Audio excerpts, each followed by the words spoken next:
because she get to keep $50 a month, but she would owe the nursing home that amount of money, $22.95 every month. Well, if you apply for Medicaid and you don't get a decision, because these don't turn around like that for 6 months on your Medicaid application, and oh, I forgot to pay the NAMI, and the money in the bank account is the money that came from the income that should have been going to the nursing home the whole time, they can claim that. So it's a facts and circumstances case. But if you started with $12,000 and you've been in the nursing home and you've applied for Medicaid, the nursing home has no right to that money at all. When you die, the nursing home doesn't go after the money, but Medicaid does. So they're going to come after your estate. But the only assets that Medicaid can recover from an estate are assets in probate. So you can avoid recovery on that account just by having it joint with another person. And the joint account goes automatically to the other person, and Medicaid doesn't get it. They don't recover against the trust either. So the assets in the trust pass outside of probate. They pass directly to the beneficiaries, so there is no recovery by Medicaid against the trusts either. But that's a good question. We tend to talk at a 30,000-foot level at these programs, but when you get into Medicaid and you're dealing with the county and the Department of Social Services, it's a lot of very, very detailed questions like that and technical legal questions. So having an advocate like Frank doing the Medicaid application is a big advantage because we've dealt with most of these issues already. Yeah. You're talking about income, how much you can keep, et cetera.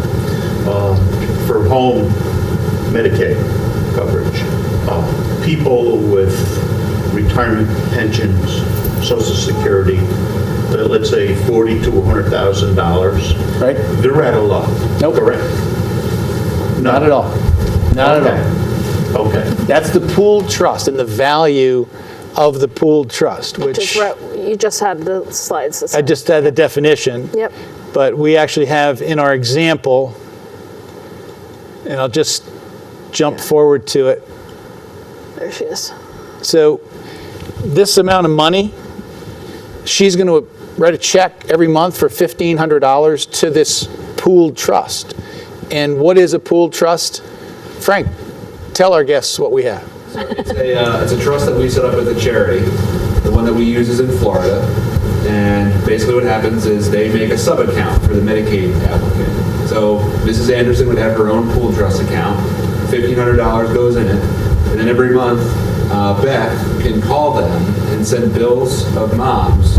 And that $1,500 can get used to pay for mom's expenses. So every month, $862 stays with mom, $1,500 goes to the pooled trust, and we can use all of that money to pay for her expenses. Now, you can use a debit card. You can go out and buy all the groceries, the gas, make a car payment, pay your mortgage, pay your taxes, pay your whatever you need to pay. And we can even sweeten it a little bit. We had a client, probably the highest pooled trust contribution case that I've ever seen, or that we had in our office. The gentleman had $11,000 a month of income and was on 24/7 Medicaid home care. His daughter lived in New York City. He only had the one daughter, and she was a remote caregiver. So she had a geriatric care manager, like Susan, who she was paying every month to oversee the care plan. She actually had a home care physician who was coming to the house to take care of her father who wouldn't bill Medicaid. That was paid for by the pooled trust. The care manager was paid for by the pooled trust. The daughter was responsible now for all of his financial management, so we did something called a caregiver agreement, where the daughter was actually getting paid a monthly stipend from the pooled trust for managing all of her father's affairs, which if you do it as a contract and you do it legally, is an allowable expense from the pooled trust. So we were actually able on a month-to-month basis. He had a beautiful new kitchen in the home, which is an allowable spend down. The sidewalk got fixed. We had a new roof. Over a 2-year period, we were able to spend down $11,000 a month out of the pooled trust, and he got 24/7 Medicaid in the home. So the amount of income doesn't matter. it just becomes more difficult to drain that pool trust because you want to drain the money out every month. The higher the amount, The kicker to the pool trust is if you have money left when you die, if you've allowed money to accumulate in there, it goes to the charity. And they're wonderful charities. NYSARC, the New York State Association for Retired Children, operates the largest pool trust in New York. The Teresa Foundation operates the pool trust. They're based out of Long Island. It's a New York State charity, but it's administered by a company in Florida.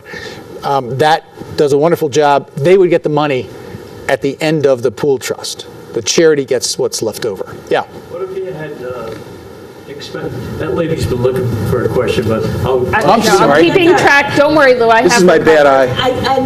I'm going to be totally off base now because my question is, how different are some of these basics, like from state to state? And one of the basics I looked at is the difference between whether that 5-year look-back period with home care versus the nursing home. Are they all? New York's pretty unique in that one. Oh, they are? Yes, So Massachusetts is totally different? totally different. You have the 5-year look back for all types of care in Massachusetts. Yes. okay, back to the pool trust. Say like you have an unexpected expense and you had the $1,500 come in. You exhaust the $1,500. You still have the capability of having them pay that unexpected expense? Or do you have to? With money that you've contributed, Yeah, well, how would this? They're not gonna pay out of their own It's almost like a money. little bit of an insurance policy. it's your money in and out. We call it a I'm saying filter. if you exhaust the $1,500. Then you have no money left. Okay, so that bill that you come, the unexpected bill, you have to find a source. Another payment source. Okay. You could use your IRA.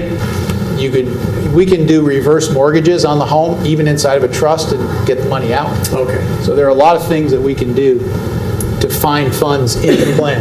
Yeah. Just ask a question. So it seems like there's two paths. There's planning for at-home care and there's planning at nursing home care. And if we're at home, we're planning for at-home care, and that event, that life event happens where the client or the loved one has to go to a nursing home. It seems like it changes the whole trajectory of does. the planning, right? Yeah. So are we at that, oops, we're out of luck? No. Or no? It's a great question. And when we lay out a plan, and it's a home care plan, we have Plan A, which is home care, and we're going to structure the plan for home care. But what if 1 year from now you have that event where it's no longer safe? That's usually what you hear. It's no longer safe to be at home, and you have to go to a nursing home, but now you've given assets away. And this is why we use a trust and not outright gifts. Because Plan B is the nursing home plan. And it typically changes depending upon how far into the 5 years you are. If it's a 1 year and we've given assets into the trust and it's, holy cow, I'm now ineligible for this whole period of time and I'm never going to be able to qualify for Medicaid until I've spent everything, but I don't even have it to spend. It's in the trust.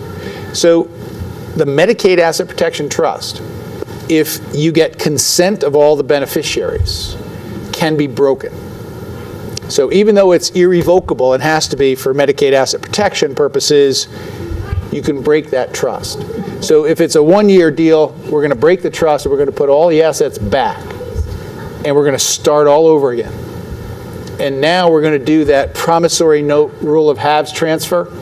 So we're still going to be able to protect about 50% of the assets.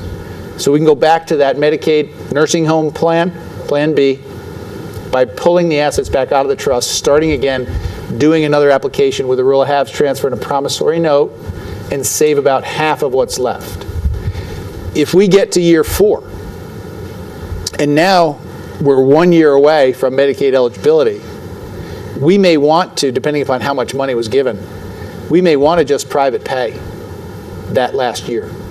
So we may use the IRA, because for tax reasons it's pretty good, you get a deduction for the medical expense and you can offset some of the income tax. You can do a little tax planning with it. But we may want to do it. And that's a number crunching exercise. So at that point in time, if we need nursing home placement, we're going to look at the numbers, look at the income, the assets, the cost of care. We actually have software that Frank runs that does all of these calculations to determine whether it's better to just wait out the year, and then apply for Medicaid in 5 years and a day, Or break the trust, go back, redo the application with a gift and a loan, and then wait out the number of months of ineligibility. So it becomes math at that point. But there's a plan B that's embedded in every plan for Medicaid home care, and there has to be. And with the Everhome plans, we always plan for Plan B, C, D, E, however many different plans we need to. When we look at the whole thing, we don't deal with, okay, it's right now what you need right now. We're looking at everything. So, yes. Another hopefully quick question. Now, what if a person has been on Medicaid home care? It's 5 years is done, so they don't have to worry about a look back. But now they need nursing home care, and it's a heck of a lot easier to get into a nursing home of choice if you're private paying as opposed to Medicaid.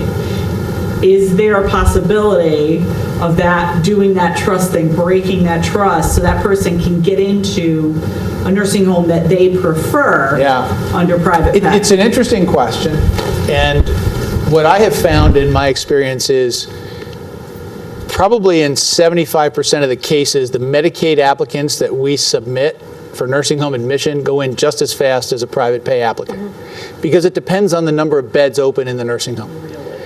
And if that is not in our experience. Yeah. That is not the case. If you're going in under Medicaid, they have a very limited number of beds, certain nursing homes that they will accept Medicaid, and if they're full, sorry. Yeah, we place in what we consider to be, because, you know, there are some good ones and some ones that you wouldn't put your dog in. So even in the top 3 or 4, we're pretty successful. And a lot of that is relationship driven. Because what I have found is they just don't want an empty payment source. They don't want to have a bed filled with somebody who they're going to wait 6 months for and figure out that they're never going to get Medicaid or that they have a waiting period. It's more the insecurity of not getting any payment than it is a Medicaid versus a private pay. So if we're filing the application and we call up the office of the controller at the nursing home, say, okay, we're filing this, we're going to have Medicaid eligibility on the 1st of March. Okay, they're much more likely in that case to open the door. But if they get people coming out of the hospital that don't have a power of attorney, don't know what the assets are, can't fill out the financial disclosure form that you have to fill out, which we do for our clients, they're going to be very suspect of that case, because they could have an unpaid time period that could last years, where they're not going to get Medicaid payment and they don't have access to the private resources. So I find it more an issue of security of payment than Medicaid versus private pay. But that said, if there's 1 bed and 2 applicants and one's going to pay privately for 5 years, they're going to take the private pay, no question. But as I said, probably 75% of the cases I've come up against that, maybe 1 out of 4, where the Medicaid applicant got bumped. But usually if there's a bed, and the beds are fluid. As you know, there could be a bed today and going tomorrow and 3 beds the next day, and you know how they open up. Yeah. If income is exempt for tax purposes, veterans' disability benefits, Yep. is it exempt from Medicaid? Nope. Could you repeat Nope. the question? So, yeah, it's a great question. You have a lot of good questions here today. So with regard to income and assets, if they're exempt for certain purposes, like tax purposes, if you have tax exempt income, or if you can make a gift that's exempt for tax purposes, this is a question I get a lot. How much money can you give away without having to worry about gift tax? Anybody know? 15,000. We have a winner. That's a new number for 2018, so that's up-to-date knowledge. It went from, most people say 10, but 10 was the old number. It goes up per person, and now it's 15. It was 14 last year. This year it's 15. That's taxes. You can't give away $15,000 per person per year for Medicaid. There are no free Medicaid gifts. For tax purposes, for income, even though your income may be exempt for certain purposes, it is not exempt income for Medicaid purposes. Every dollar of income is countable. Every dollar of asset gifted is countable under the Medicaid rules. Yeah. This one is kind of out there. We are domestic partners. We are Yeah. not married, but we are domestic partners. We own a home together. We have bank accounts together. We have credit cards together. We've been together for 15 years. Does Medicaid view us as being married? No. No, okay. And we've counseled a lot of people through this process that have later in life relationships, and should we get married, should we not get married? If you're not legally married, you're not married for Medicaid purposes. You may have your finances entangled, but you would separate them on a 50-50 basis if one of you did need Medicaid. Final question before you. Before she When I answers. have the stroke, can she drop me off in the lobby of the VA hospital and leave me there? Susan, you want to answer that Don't know the relationship between the two of you, so I'm not gonna. Not likely to happen. So there are several answers to that question. Is there a legal responsibility? No. Is there a moral responsibility? Yeah, that's where I was like, I'm walking out. Yes. And from a financial perspective, the VA is, we do a lot of VA benefits. We're VA counselors. And there's a wonderful VA benefit that most people don't know about called aid and attendance. If you were a wartime veteran, you don't have to have been in the war but served during a period of war, you can get an aid and attendance benefit that's a supplemental pension. It also has income and asset restrictions, but you can qualify for that just like home care by transferring assets today. Your knowledge, you all Yeah. Oh, yes. We structure the trusts just a little bit differently for veterans purposes than Medicaid, but similar, very similar.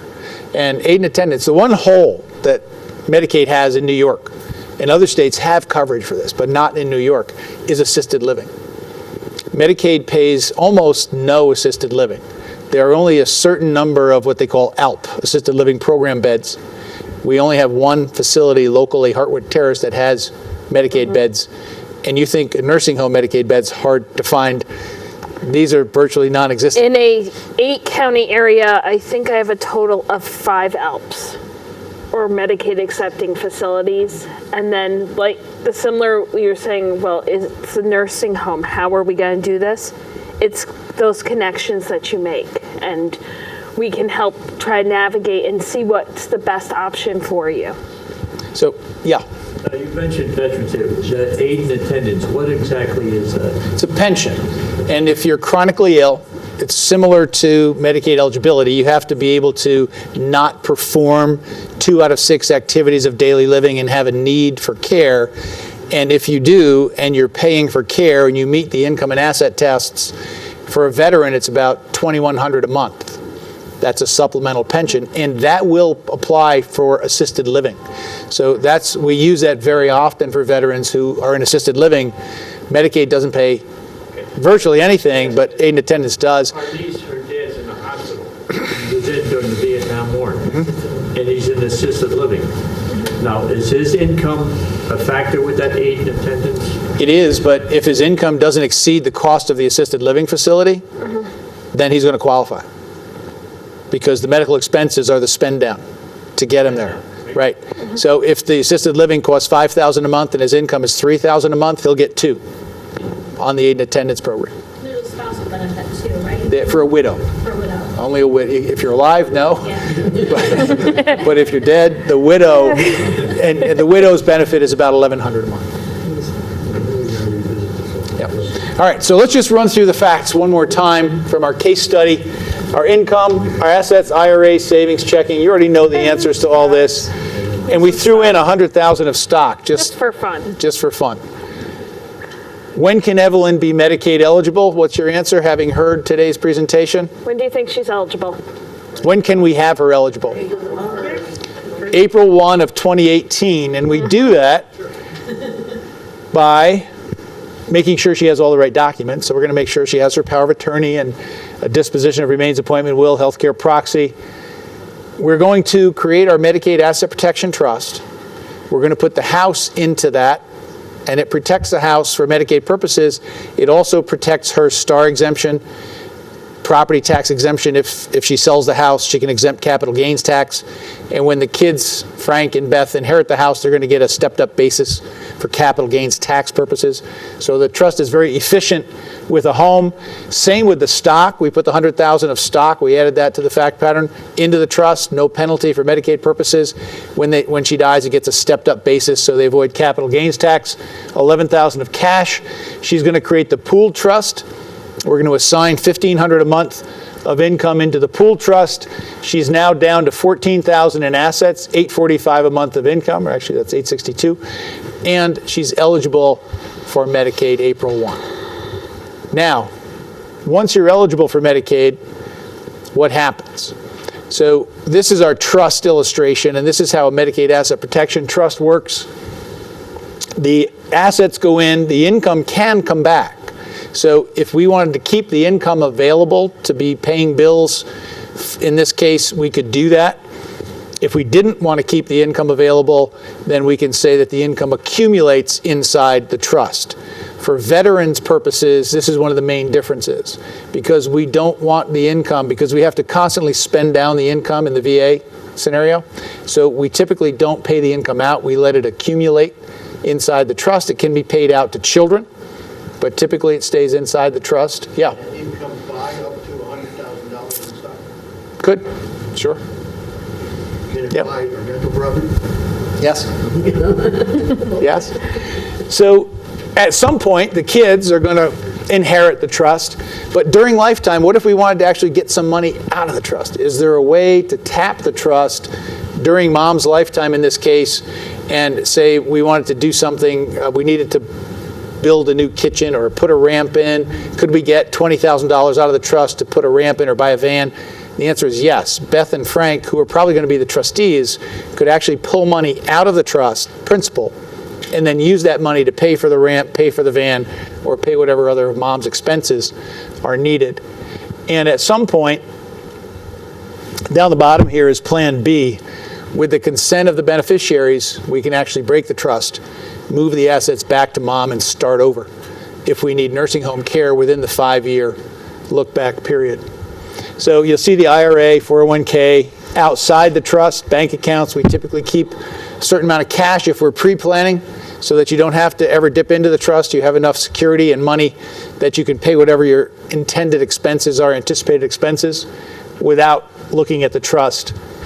And ultimately, the inheritance comes free of probate and with a stepped-up basis to the beneficiaries. Yes? So what exactly is in the trust? Is it the house is in the trust, the IRA's in the trust? But Not the IRA.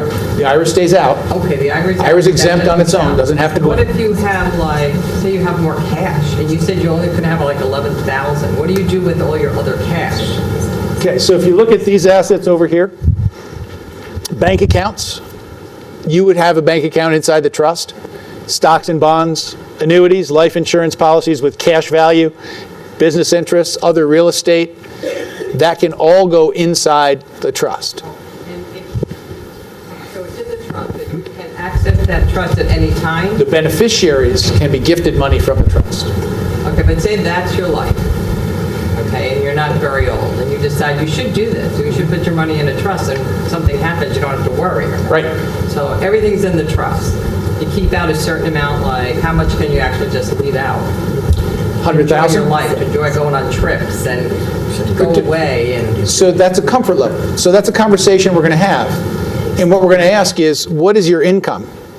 And what are your expenses? So if you have income of $4,000 a month, and you have expenses of $6,000 a month, then you need to keep a lot more principal out, because you're going to be using principal each month to pay those extra expenses. But if you have income of 4 and expenses of 3, then you're going to be adding to your principal over time. And so you would gauge that and say, well, I might want to buy a new car. We might want to take some trips. If it's money to fix up the house and the house is in the trust, you can actually use the trust assets to do the house, put a new roof on. So you don't have to use your saved money outside the trust for that. So there's a budget that you're going to think about, and you can always have access to the principal of the trust through the children in the future. The one element that, if you're a younger person and want to use this technique, is that you're not the trustee of the trust. Typically, the kids are going to be the trustees, but we have clients that have rental properties, and they manage the rental properties, they collect the rents, they pay the bills. They want to talk to their broker because they're active traders and they want to have access to be able to trade. So we actually put another step in. It's not in the slides for this presentation. We create another entity called a limited liability company, and your assets are held inside the limited liability company, and you can actually be the manager of that. So the trust owns it, but you manage it. So you can actually keep management control of those assets through an LLC, if that's a goal. So You can have access to your money without asking the kids. control, Control, oh. different issue. You still have to move the money through the trust and out through the kids to get the money out. If you could just reach in and take money out, or if the trustee had any power at all to give money directly to you, then for Medicaid purposes, that's still your money. So we have to keep that line in mind. But there are ways, provided we have workaround options like the kids, that we can get access. Okay, so now we have her eligible for Medicaid on April 1st. Now what happens? That slide happens. This, I have Jewish friends and they have a great word, it's mishigas. Yes. So the Medicaid system I mentioned is being ratcheted down. New York took its whack at it about 5 years ago, and they instituted something called mandatory managed long-term care. Anybody here from an MLTC, a managed long-term care company? You can raise your hand, it's okay. They're in the crosshairs, everybody's crosshairs at this point, because the state put them in a totally untenable position. It used to be called a fee-for-service system. You went to the county, you applied for Medicaid. County made a determination as to whether or not you're eligible, and Frank still does the exact same thing for eligibility. But that's the end of the county's role.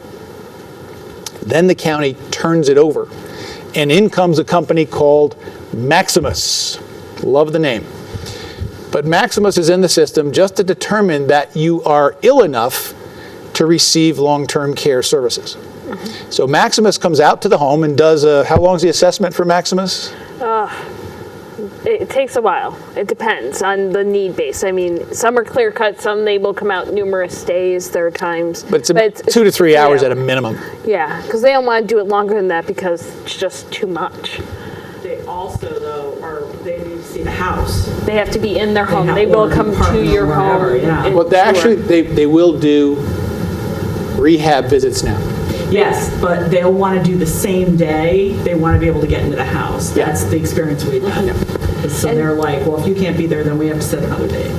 So the county has 45 days to determine your Medicaid eligibility.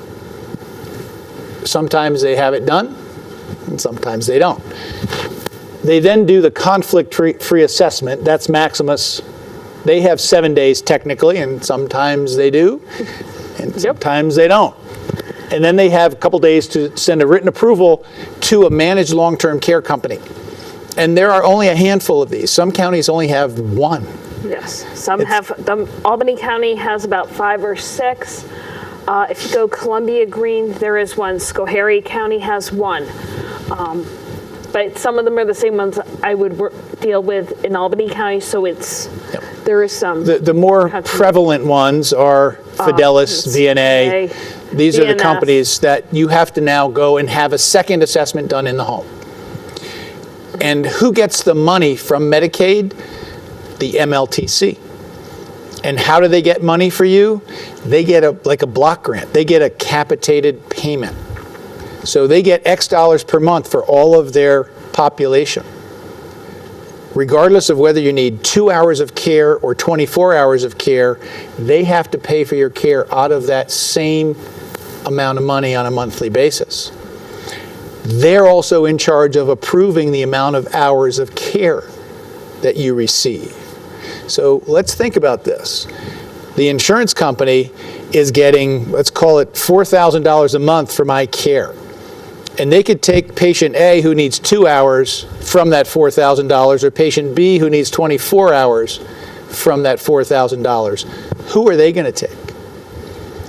Now they've put nursing home care into this mix, but they're actually taking it out.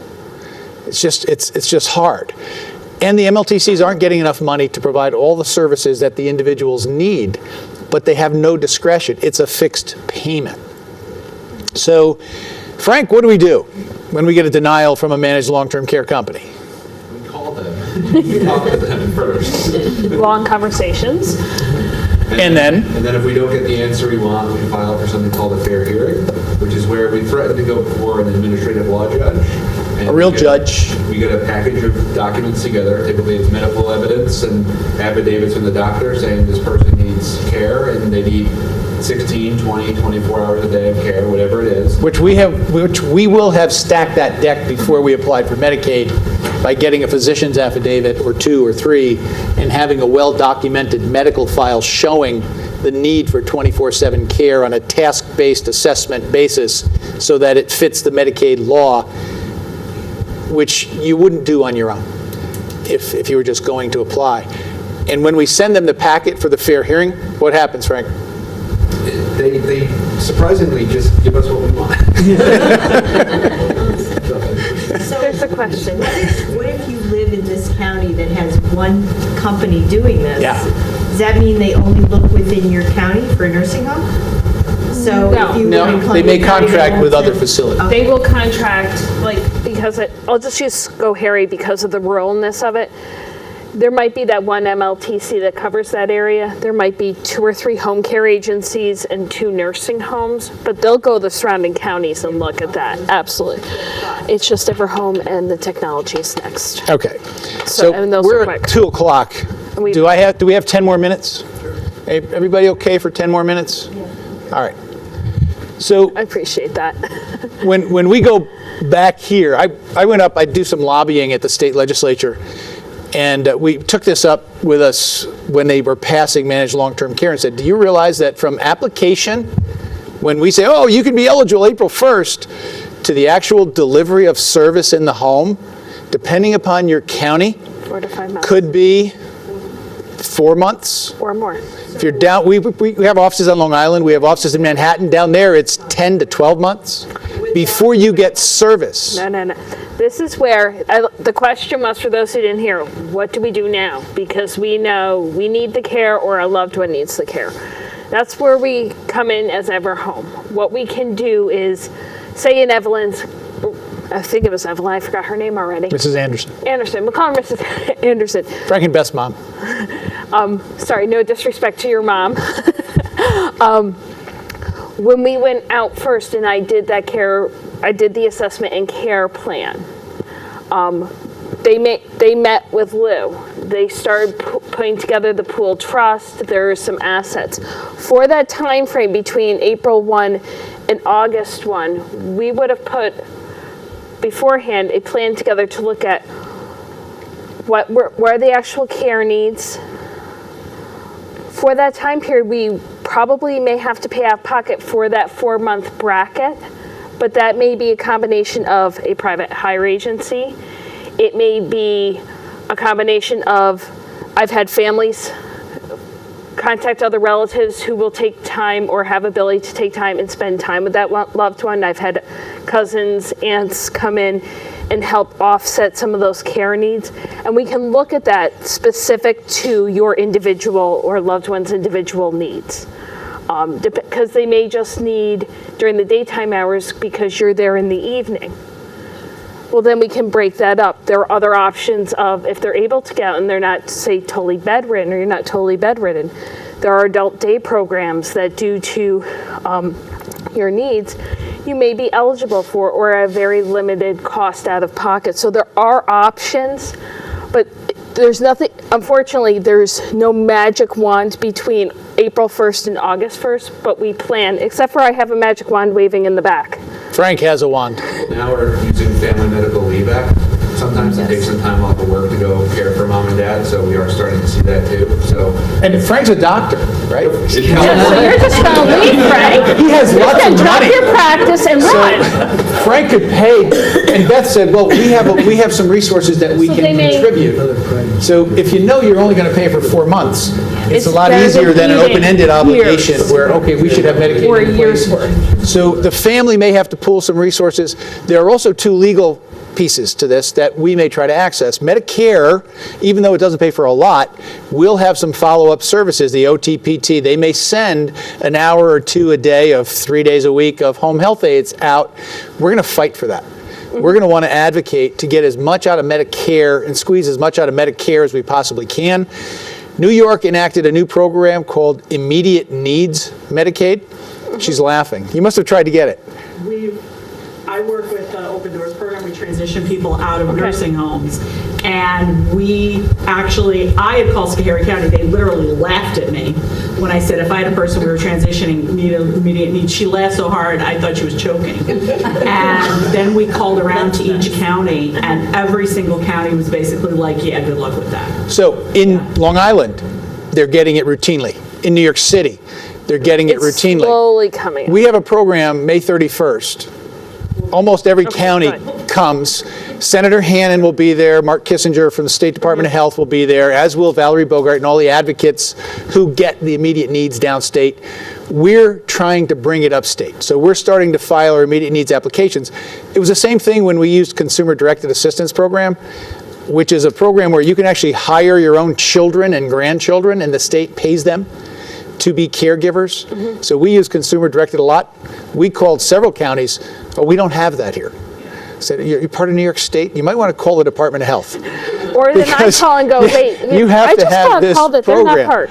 And the counties, literally last year, there were 13 or 14 counties that sent representatives to the conference that our law firm sponsors every year, which is this year, May 31st. It's our 23rd annual Elder Law Forum. So we have a group of providers and caregivers and mostly professionals in the long-term care field, about 250 people, and we go through all of these issues. And we have Senator Hannan, who's the chair of the New York State Senate Health Committee, who has a lot to say about what happens in all of these areas. AARP, so Medicare, immediate needs, we're going to get that. It's going to be routine in every county by the time we're done. What we've all heard is there's just not enough aides. Fair hearing. They don't have enough aides. will- You don't have people to physically put in there. That's one of the problems. Yeah. And it's up to the county. The county doesn't have the money. They just don't have the cash. Because they're giving it to the MLTCs. So it's a big But loop. we can help navigate this. It's So, not. as lawyers, we can only do so much. We can get all of the legal and financial planning in place. We can get Medicaid access. We can get Medicare to the extent you can get benefits.